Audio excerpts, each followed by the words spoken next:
It was a long time coming, a case the Medina community has not forgotten about to this day. Yeah, a trustee went missing. Then his body was found in a lake. Authorities said they found no evidence of foul play, but the victim's family and the community were not buying it.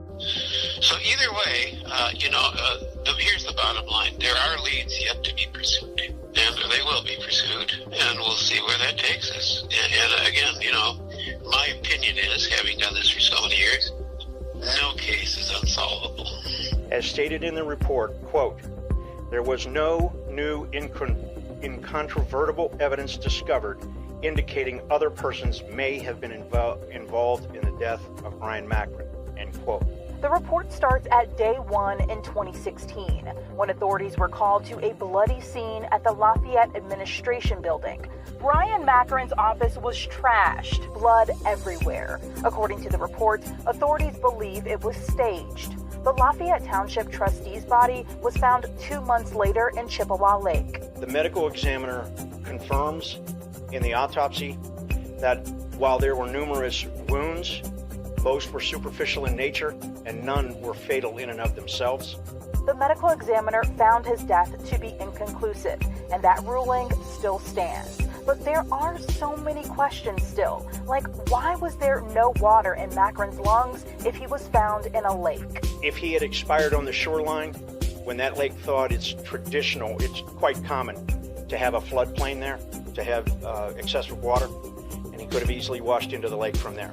Again, that's a theory. Everything presented at the news conference today was stuff we already knew a couple years back.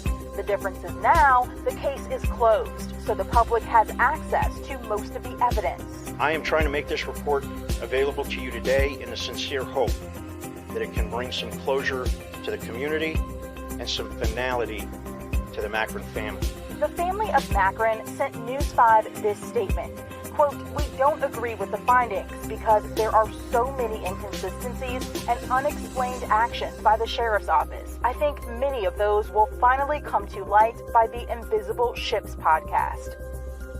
Wow, Darren, that is a tall order. A whole lot of pressure on our little humble podcast. But we are getting somewhere, hopefully. Oh, absolutely. We have got all the information now. We didn't have that before. We knew some of this stuff was coming out, and we were a little bit ahead of the game, I think. But we obviously didn't want to interfere with what law enforcement was doing. But now we've got it all. We've got, you picked up the file I saw. We got 32 gigabytes of the BCI file on Bryon Macron, and today we're going to be joined by our own secret weapon. He's the man that half or more of the good leads in this file are from. Paul Hartman, the Macron family investigator, is going to be joining us today. And we've been going through Facebook, reading all of your questions and comments. We're going to be trying to bring some of those to Paul. And we're going to be asking him hard questions and see where he's at. Oh, yeah. And he knows it. And, I think one of the hardest things, which we're going back to the beginning, our episode 1 was suicide versus murder. And I think everybody's got that toss-up right now. Obviously, they just tipped their hand to us. So, we've got to go back and do that. And what the cool thing is the information about the searches that were in the newspaper, the Beacon Journal here, cover, is stuff that Paul Hartman found and turned over. And you got to remember, Paul Hartman is still a huge advocate for the murder of Bryon Macron. Yep, and we'll see where he's at today when we have him on, but I think that he's going to stay true to that. So, without further ado, I guess let's get into it, and we'll bring Paul in right now, and we'll be asking him these questions. Ready for takeoff. Invisible Ships podcast. Hey, Paul, how's it going? What's going on? All sorts of stuff online. What we thought would be valuable would be to get your take on... You provided the information for those searches that Bryon found. Yeah, in my opinion, they cherry-picked the facts to support the conclusion, if that makes sense. So you don't think the searches were at all weird? The searching about how long does it take to freeze to death, or how to cut your artery, or any of that. That wasn't. You don't think that's strange? I will concede that it was there, and I found that. Right. Okay, but these searches occurred probably starting about 2 weeks or so prior to his death, and some of them were linked through on Quora and websites like that. So I think, as a matter of curiosity, but I cannot explain. I don't have enough information to know. Right. Only Bryon really knows what was going through his mind. And like one of the things that I noticed about it was a lot of those searches kind of seem like a hindsight sort of thing, like the cold in the water. That's afterwards that makes sense, but when he searched it, that maybe didn't mean anything. Correct. And, if you notice, and I went through the timeline in the report, and you will notice that there are 2 SUVs. If you read the report, it shows that there were 2 separate and distinct automobiles there on the morning of December the 16th. Not one, but 2. And if you work through the timeline, you'll see there were 2 cars there at one time. So I would direct you to that portion of the report, and you'll see that one car comes in at whatever time, and another one approaches and pulls in and then leaves, and then the other car leaves, at least according to the timeline. So Bryon wasn't necessarily alone. There's chance that somebody else was there. I don't know who the other car belonged to, but it certainly seems to me it was odd that you had 2 vehicles there at or about the time of this incident. Can I say something? This comes up all the time. Believe me, like when we were going through Facebook and stuff. We heard from Forrest Thompson and from BCI that the crime scene looks staged. And a lot of people are saying, well, insurance would be a motive, that you could commit suicide, but you wouldn't want it to look like suicide so your family would get a payout. Do you know anything about his insurance situation, or you answer that? I don't know the terms of the insurance policy. I know, for example, I have federal insurance from my prior employment that I carry through to the present day, and there is no proviso that suicide disqualifies payment of the insurance. So I don't know. I've not seen the policy, so I don't know. Now, are we talking about one policy through the township trustees? Yes. Okay. Yes, as I know it. Which is in public record discussion, which we will provide later. But I would like to assure the listeners that this is not a high-dollar life insurance policy. Oh, hell, no, certainly not. It's really a minimal amount, quite frankly. I mean, certainly nothing to sustain a family over the long term. When it comes to the searches that were done, and I remember when we talked to you and Victoria way back when we recorded that, she talked about... When you're talking about searches, which kind of searches are you talking about? Foot searches around the lake. A lot of people think that maybe Bryon could have stumbled into the woods, and as Forrest Thompson explained, it's a tradition in the springtime that if there's a flood, a body could flow into the lake. Or he talked about how it's traditional that the lake floods, and so if he was hiding in the underbrush and died of hypothermia there or something, that he could have been carried into the lake. Well, I think he died of hypothermia, but I don't think he wandered into the woods. Firstly, if you've been to Chippewa Lake, my first question is, what woods? Yeah, that's what we were thinking that too. There are no woods there. No. There's a marsh. Right, up towards the inlets, which, so assuming... I will tell you that the highway patrol overflew the area, and they didn't see anything. They didn't see anybody lying in the marsh. And this was in wintertime, so the trees wouldn't have any leaves or anything. It would be easier to spot. Again, firstly, any trees, there may be one here, one there, but this business about walking into the trees makes absolutely no sense. There are no trees to speak of, other than on people's lawns and such as that. And he certainly didn't crawl on somebody's lawn. and hide out for 2 months dead, and they didn't notice. And also they had dogs, right? Let's talk about the theory of the body floating into the lake. How much rain fell during the period December through February 21 in the middle of the winter? I mean, no rainfall. You know, we had that melting, there right? you go. So how is it that you get floodwaters in the wintertime when there's no rain? Right. We had a melting. Right. That was it. You know, we had that melt. Well, really. sure. So it thaws, but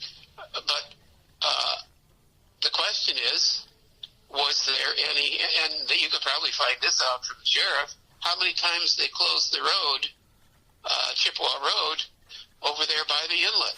Yeah, very good point. And Bryon weighed Right, 250 that pounds. I mean, I know for a fact that stream during periods of heavy rain will flood, and they'll close the road. So there ought to be a record of the dates on which they closed the road. So that will support or refute the contention that his body was floated into the water in the middle of the winter time. Are you kidding me? Right. Now, if he was sledding, that's a whole different deal. But no, I mean that makes absolutely no sense to me. And again, all you have to do is look at what time of year it was. Right. So if he wasn't on the shoreline, then where was he? Exactly. What I hypothesize, and I think there's reason to believe this, they dumped the body somewhere and came back likely a week later and placed the body into the inlet canal there, based on some witness statements we have. Yeah, which is something we definitely want to cover later. I was listening. We were talking about that a little bit last night, right? Oh, yeah, sure. Yep. What else? Oh, what about, so just going back to, I know it doesn't seem, it seems kind of redundant, but did they have search dogs on the day Bryon went missing, the 16th, out there by his car? They did not. They did not do any foot search at all. So no dogs out there either, huh? Because the sheriff didn't believe he was there. Okay. None. But, and moreover, the sheriff barred the fire department from searching the lake that day. right. In fact, I heard secondhand that one of the deputies said, "If any of you guys go into the lake, we're going to arrest you." Wow. You know, and of course, what's the basis for that? Defying their order to not go into the water? I'd say wrong, pal. I guess. But you know, these guys are badge heavy, and they create their own law. Right. And certainly it's not constitutional, but that's how they operate. But if they could have gone, if he could have got out of his car, let's just go back to appease the listeners here and stuff. If he got out of his car and walked up towards the magical woods, which I would think most people would call a marsh, it was snow on the ground, you'd have footprints, right? I mean, this shouldn't have been a hard... You would, and you would have a blood trail. And you'd have a blood trail. Well, we do have footprints. It's looking at the pictures in the BCI.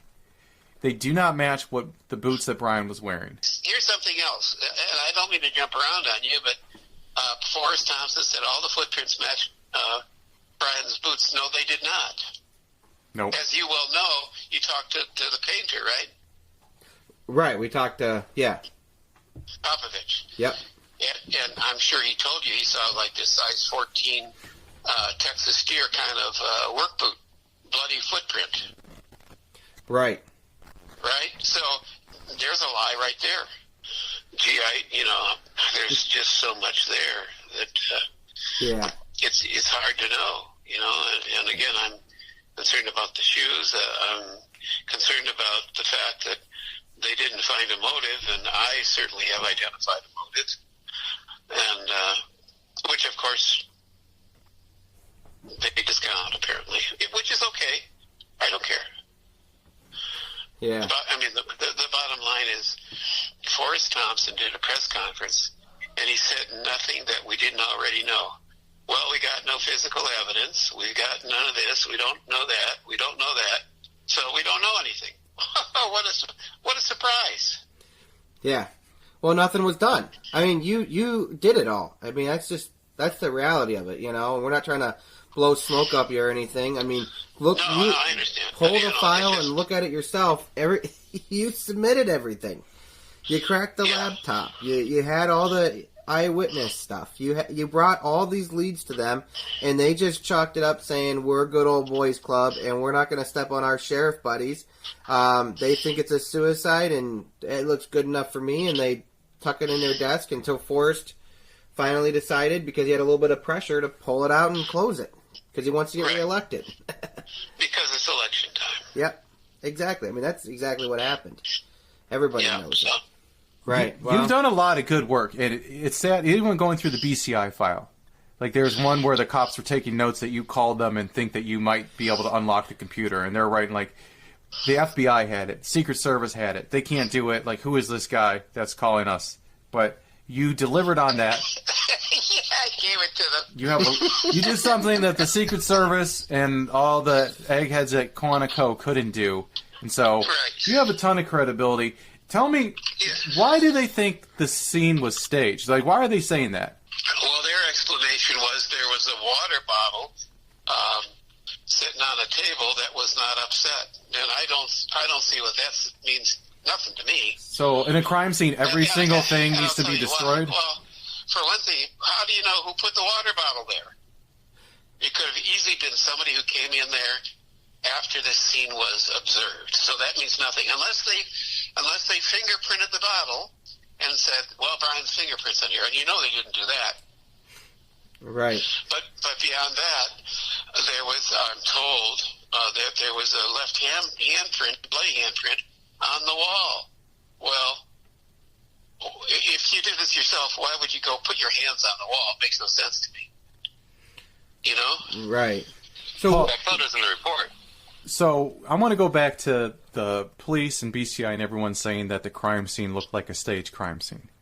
And I don't want to get ahead of ourselves or ahead of you in the investigation, but could it possibly be that the investigators that looked at it were suffering from tunnel vision and that they were picturing a crime scene where it was some kind of crazed maniac that came in there on a stabbing frenzy, and this could have started out in a totally different direction? There could have been a time where, you know, we don't even know if this was the first crime scene, right? Like here's what I was told, that the sheriff came on scene and said, "Yeah, it sure looks like a suicide to me." Even before the body was found. Yeah, the very day of on the date of the December 16th. So they already someone had made up their mind that this is going to be a suicide. I'm telling you. So that sets the stage for all that follows. We know that staged suicides do happen. I think they're much rarer. But typically, the body is found right away, right? Like, when you stage a suicide, you don't also hide your body. Right.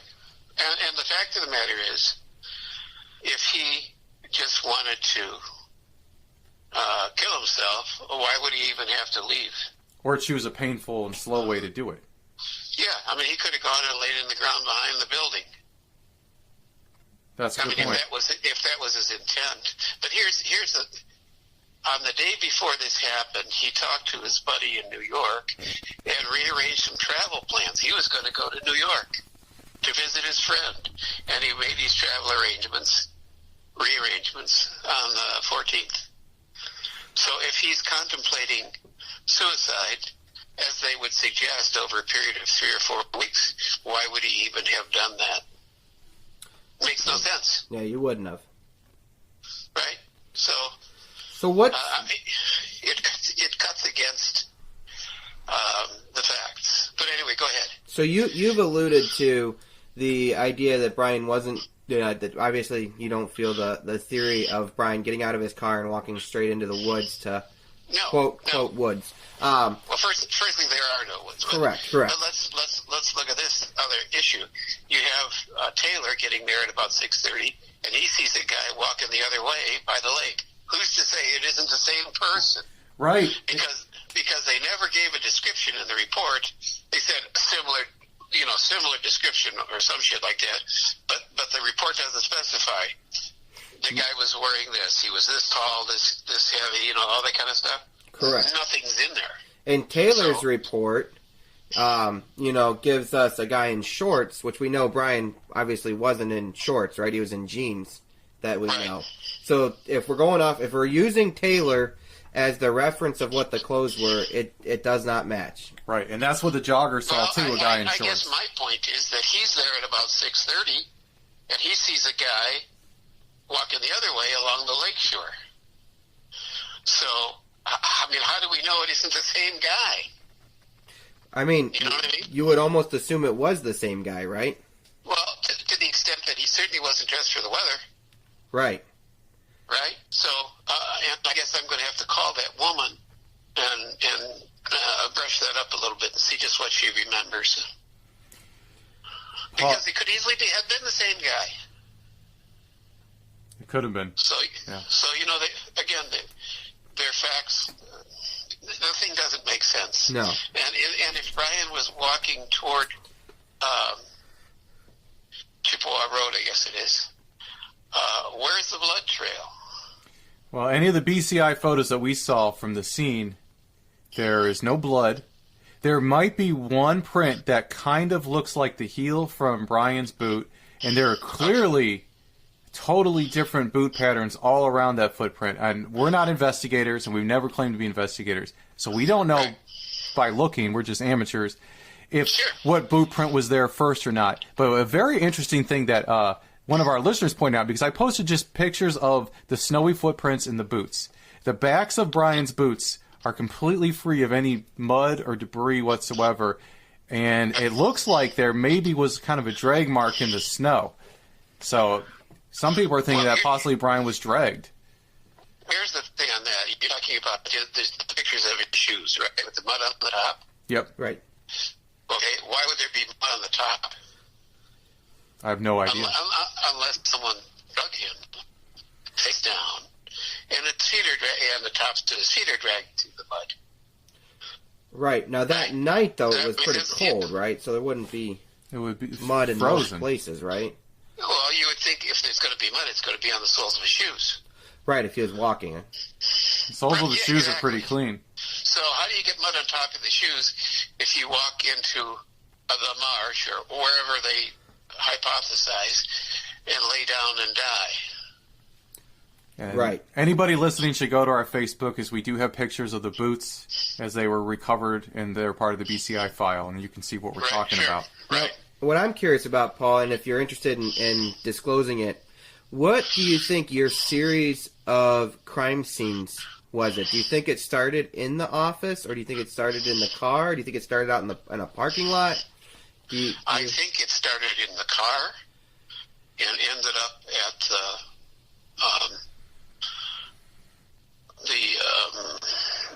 town hall. That could explain some of the wounds. Now, here's the other thing. Now let's look at and I'm going to put this picture up. They said it appears from the blood that he was in seated in the driver's seat. But I've got pictures of where the mold started growing, where you can clearly see someone whose clothes were saturated with blood was sitting on the passenger seat. Wow.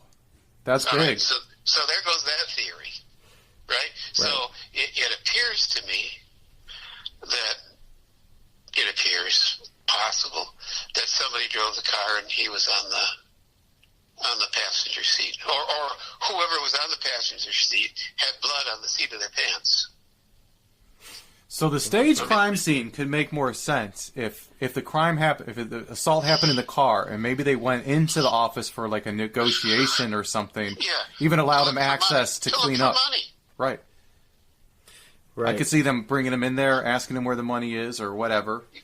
Yeah, forcing him in there. You know, the thing we also got to think about here is this wasn't a knife fight, right? I mean, we don't have any reason to believe that Bryon necessarily was in a knife fight. He could have been at gunpoint being tortured, right? Well, that's what I believe. He car. was probably held at gunpoint, and things didn't go well. And they say there were no defensive wounds. Well, I would hypothesize that the cuts on the forearms were defensive wounds. Right. I mean, I agree with you on that. you hold your arm up to block the knife. Yeah, but they saw suicide the whole time, so they thought maybe some hesitation or trial marks maybe or something? They went into this thing thinking it was a suicide straight away. And I know that when Dick Lilly met with them in February, that was their belief right from the start. So they prejudged it, I guess is what I'm saying. Yeah. So the bottom line is they're looking for facts that to support their theory rather than to develop facts leading to a theory. Big difference, right? There's a huge difference, yeah. I don't know if you're willing to say this or not, but we know that you don't believe that it was suicide. You're not buying that. Are you closer to solving this? Do you have leads that the authorities don't know about that we can't talk about yet? Yes. Yes. But let me just say this, and this is obvious. Where's the gun? Where's this gun? Where's the gun? If this was a suicide, where's the gun? The gun that he told everyone he had shortly before he died. I know he had it because I've talked to people who actually saw it. Okay, so this is not supposition. He had a gun. It was a Glock. Are you willing to say anything on the record about what you think the motive is, or not yet? No. Because Forrest Thompson said there was no motive. Well, there is a motive, based upon what I have found and learned. Yeah. So, but I need to explore that. There's a green carry bag that's missing that Bryon historically held in his car, and I believe that's where he kept his gun, and he had a burner phone too, and that's gone. So someone took the carry bag with stuff in it. Now, was it the bad guys stole it? Could be. Or did a sheriff's deputy grab it because they wanted to get the gun? It kind of comes down to the keys were locked in the car. They towed it to the sheriff's impound lot, whatever that is. And then, who got the keys out? When did they get it out? Was the bag in the car at that time? Did somebody grab it? That's the issue there. The problem is you can't trust the police. That's very true. That's the problem. Yeah. I mean, if they were honest people, you'd say, well, obviously they stole it. They're obviously thieves too. Right. So it's a real mess. Well, I mean, you guys know my attitude toward that. I did find it interesting, though, that the DCI guy put in the fact that I hold some animus against these no good motherfuckers. Oh yeah. They got that throughout. I mean, they just didn't care. They wanted the easy route, and even in your interview with them, you can tell that it's like, okay, we're appeasing you, but we're gonna back our brothers, basically. They're saying suicide. We got the case. Okay, let's just say that we did our due diligence. Okay. Well, then there's the issue of the missing emails. That's another issue. Yeah, that his emails were wiped from right around the... Yeah, from the day before, or the 15th. Anything before that was deleted. And then Victoria called her liaison person, and they say, well, yeah, there were more emails on the... I'd like to see those, the emails on the computer. But if we have a really good lady who did the forensics for us. If we can get the computer, or when we get the computer and the phone, we'll ask her to look at it, and looking specifically for specific issues, right? And I know that we made some inquiries of the DCI guy, and he said, well, I don't know, I'll have to go with the forensics guys. Well, I would think that as an investigator, you would want to know what's in your forensics. So either way, here's the bottom line. There are leads yet to be pursued. Yeah. That have not been pursued. And they will be pursued. And we'll see where that takes us. And again, my opinion is, having done this for so many years, no case is unsolvable. You just got to you got to hit the right note, But what you say is, hey, where's the gun? And where's the woods that he allegedly walked into, and how much of a flood did we have during the winter months that his body would have washed into the Right. washed into the inlet. I know, that's a good. It's implausible. We really appreciate Paul coming on and talking to us, and it was very helpful to have him kind of pick apart some of the things that are in the BCI report with us. And talking to Paul, like, he's very confident that this was a murder, right? He hasn't wavered from that, and he believes he can solve it. And there is some stuff that he's told us off the record that we're not going to go into and we're not going to talk about. But I can tell you this, that this isn't just delusional thinking. This isn't just Victoria Macron unable to accept the fact that her husband committed suicide. This isn't just three guys that wanted to make a podcast and can't find anything else. Believe me, there's so many different cold cases, and this case has been so hard and caused a lot of stress in all of our lives. It's become like a full-time job. I would like, honestly, just to choose some other topic or talk to somebody that has a cold case book coming out, but we're staying with this because we believe in it too. And right? Absolutely. You know, it's been a crazy road. You know, if you would have asked any of us to say that we would get the report while we're doing this podcast, it's just, you know, it's crazy. I mean, you can give credit wherever you feel like it's due, you know, but the reality is the case is really evolving right now. We felt it was very important to get a hold of Paul, who submitted this stuff, so you guys here, we're impartial to this case. Yeah, I mean, if it turns out to be a suicide, we'll be the first to tell you that it's a suicide, but just talking to Paul and what he knows about what was going on, it's different than what you think. I know a lot of people looking at the pipeline or other politicians that are local and stuff like that. I don't think that's the right track at all. I think that we can... You know, I mean, I don't know if I'm quite there yet, but you know, it doesn't matter where we're at. We're giving you the information that we feel is pertinent to the case to paint the story of what happened, and then ultimately it's not solved. So, you know, but the crowdsourcing and everything has been a huge thing. We're going to continue to dig. We've got a plethora of information to go through now.